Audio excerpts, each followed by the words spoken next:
Bonjour à toutes et à tous, c'est Olivier de la chaîne Vannerie Sauvage et Bois. Je suis artisan basé dans les Alpes de Haute-Provence. Aujourd'hui, on va parler est-ce que c'est rentable de scier ses propres planches?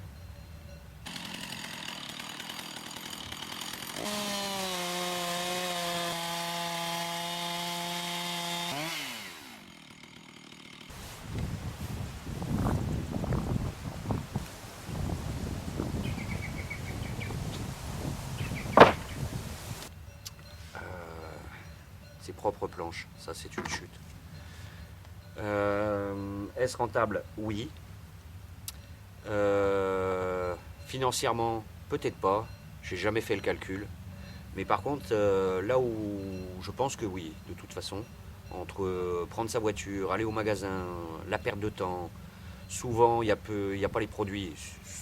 Avec ces derniers temps, il y a une pénurie de bois de construction, de bois de coffrage. Les prix s'envolent dès qu'on veut des beaux plateaux de chêne, de frêne, de noyer. Et je ne parle pas du cormier, du pommier, des essences qui sont très rares à trouver en Syrie, ou relativement rares. Donc oui, ça vaut le coup. Si vous êtes prêt à investir dans une bonne machine, une bonne tronçonneuse, donc une bonne tronçonneuse neuve, il faut compter 1002. La Syrie complète avec le rail de guidage, il faut compter 1002. Après, il faut lui donner du glouglou hein, à la tronçonneuse, donc le gasoil, l'essence, le carburant augmenté. Ça consomme beaucoup d'huile de chêne.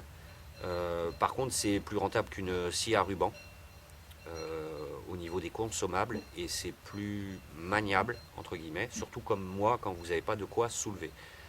Est-ce rentable? Oui, j'ai vu beaucoup d'artisans qui, pendant le confinement, ces 2 années de confinement, ben, sont retrouvés à ne plus pouvoir produire parce qu'il n'y avait plus de matière dans les magasins.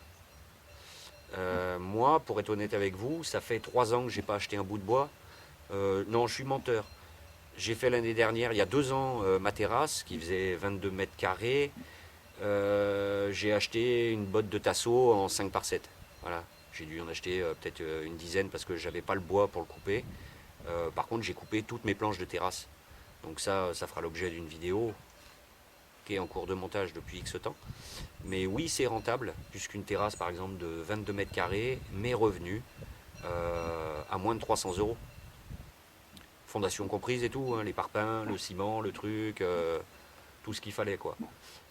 La visserie inox.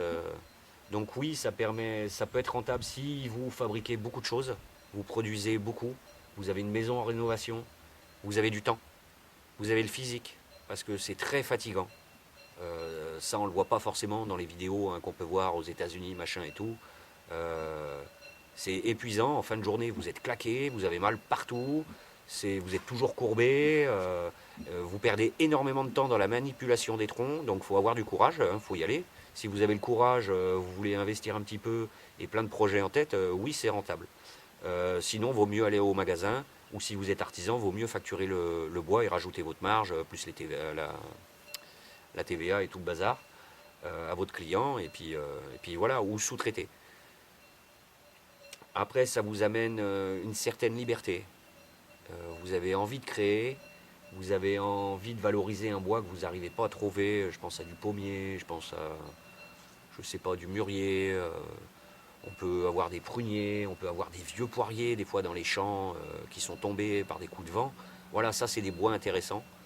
Euh, c'est intéressant aussi même de valoriser des bois qui ont des défauts, c'est-à-dire des bois creux, des troncs creux.